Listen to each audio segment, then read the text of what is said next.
Hey, what's up? It's Jim, and I just got back from the new film, Home. Home is based on the book The True Meaning of Schmeck Day. DreamWorks decided that Home was a much more marketable name. Animated movies always have to have one-word titles: Frozen, Tangled, Brave, Turbo. The issue of this film isn't the story. I actually think if you had a good director and a good studio behind it, this could be a really cool and interesting and fun story. But DreamWorks gets its DreamWorkness so into this movie, there's honestly no saving it. There's so many jokes, it's so fast, there's so many pop songs throughout it. When it gets serious, it has a pop song play over it, or it cuts to a joke too quickly, and it undercuts anything more that they're trying to do with it. And when the film eventually gets to those points and doesn't have pop music playing, it feels really off because you never got that before. So then when you do get there, you're like, oh, I don't have this connection. I kind of feel it,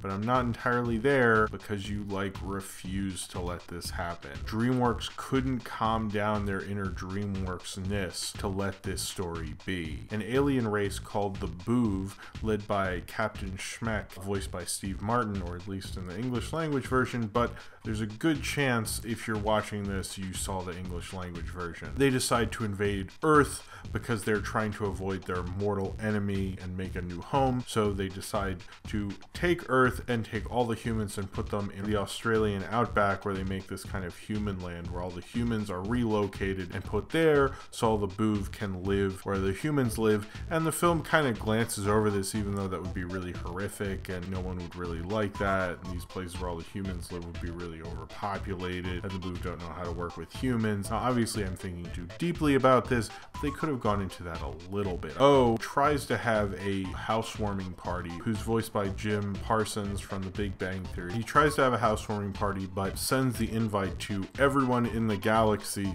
somehow. That goes off to their mortal enemy, telling them where exactly they are. So he is on the run until he finds Tip, voiced by Rihanna, who didn't get kidnapped and relocated by the aliens, somehow got left behind, and is trying to find her mom. Ooh and Tip team up together after he remakes her car into this weird slushy mobile that can fly, and then they go and try to find her mom in Australia and hopefully stop this message from these evil aliens who will not only find the Boov but will also destroy Earth just because the Boov were on it. This film falls under the things that I'm used to complaining about with animated films, or really any big budget mass marketed film, where it feels like the director's overdoing it. He's just not letting the audience breathe, because they're like, if I just hit them with enough things, they'll like this, right? They'll like it and I'll be okay. This is directed by Tim Johnson, who actually directed the very first DreamWorks CG film, Ants, and Over the Hedges is his third film for them. It just feels like old school DreamWorks, the worst aspects of DreamWorks, the things about DreamWorks we all hate. It doesn't remind me of the things we like about DreamWorks, and that's kind of Home's biggest problem, is it's reminding you of the lesser extents to the second placed animation studio. It reminds you of why you kind of hate them, and it doesn't let go of that ever. The whole idea of Tip and Ooh going on this road trip, you could do something with that, and there's certain moments I feel like they could have done more with it, but they just don't really stay on them as much. I would have thought they've kind of grown up if you look at them as a studio recently, with How to Train Your Dragon 2 and The Croods and the original How to Train Your Dragon and Rise of the Guardians. You kind of get the impression that they're trying to grow up, they're trying to evolve, and then they kind of devolve in other movies. It almost feels like there's two different studios. And even technical wise, I didn't feel the amazing camera work and the framing and how well choreographed all the framing was in How to Train Your Dragon 2 was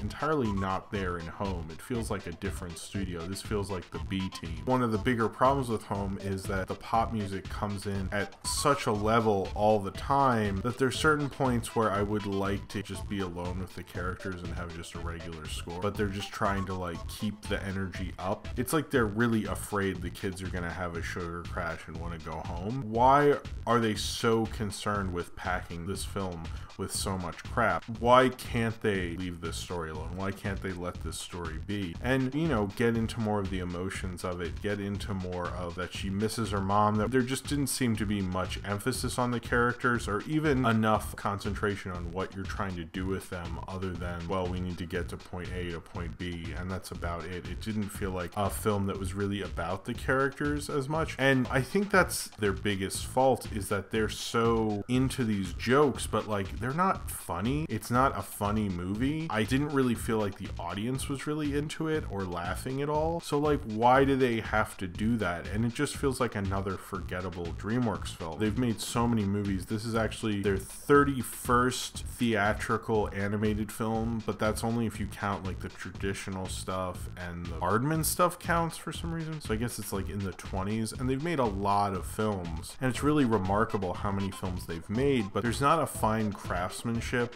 to this kind of a DreamWorks film.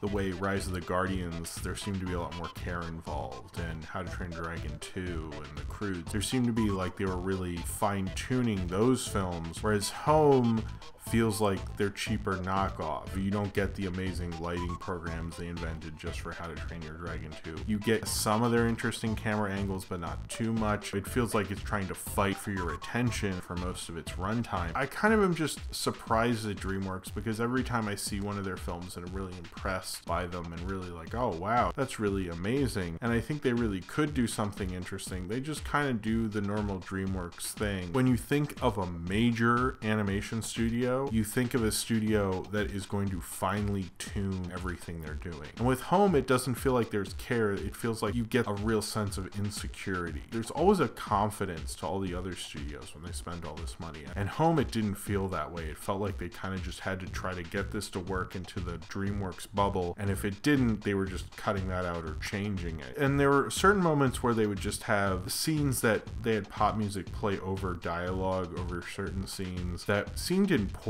So I was like, did you not write it, or did you write it and it was awful and you're like, oh, just put a fucking song over it? Kind of remind me of The Theory of Everything, where instead of showing an important part of the story, they just have a montage. How do we save our asses right now? And there was a lot of that going on, and this has a more poppier score to it. It has a lot of Rihanna songs, which is weird because you're like hearing a character voiced by Rihanna, and then she puts on a song that's clearly the same voice. And having those songs undercut a lot of emotional scenes, it's not like it worked for it. You can sometimes do that, and it could be an interesting artistic move, but you don't really get that from Home. It just feels like they just really wanted this scene to work and get to the next plot point. There was a lot of that going on, and they don't really get into that like all the humans have been moved to these weird homes. You get little glances of that seemed really horrifying, and they just played it off like, yeah, no, everybody's cool living in this weird ass town that these aliens made for them in the Australian outback. Everybody's fine with that. It is a kids movie, but like it just felt like we're just not gonna get into it at all. Just who cares? Did they have enough sunblock? Like, there's just questions I have about that. Home doesn't really think about those things, but it's not in a way that you don't care because you're so into it. I wasn't into it. Kind of just increased my dislike for it because I wasn't distracted. It kind of almost pointed out more of its flaws, and when you get to the end parts where they try to have more of emotional beats, it did feel like they kind of cheated their way there. The audience was more into those parts than the rest of the whole film. It was kind of interesting. It was like there was more reactions to the part where they didn't have constant pop music than I heard from the audience when the pop music and all the jokes were on. Why didn't you have more of a control over that? It felt like they couldn't help themselves. I'm honestly sick of DreamWorksiness, and it's almost become a bad joke and no one really likes it anymore. There are parts of DreamWorks that people really love, and I love. I'm a huge How to Train Your Dragon fan. I like certain aspects of their studio, but when they do this crap that like reminds me of Shark Tale and Shrek, it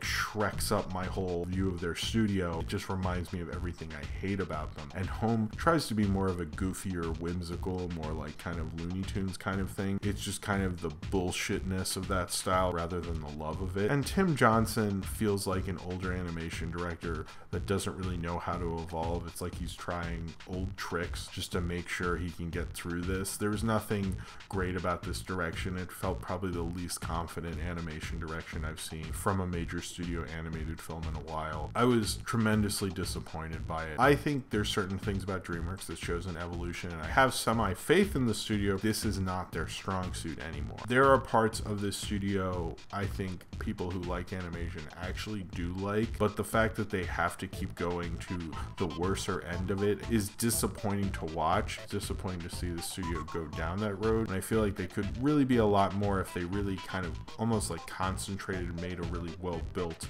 movie. And Home is just the reverse of a well-built movie. Home is everything you hate about DreamWorks on display in the worst way, and them ruining a story that probably could have been good by somebody else. DreamWorks Shrekking it up once again. So if you have seen Home and you would like to talk about it, then comment below in the comments and subscribe if you would like to.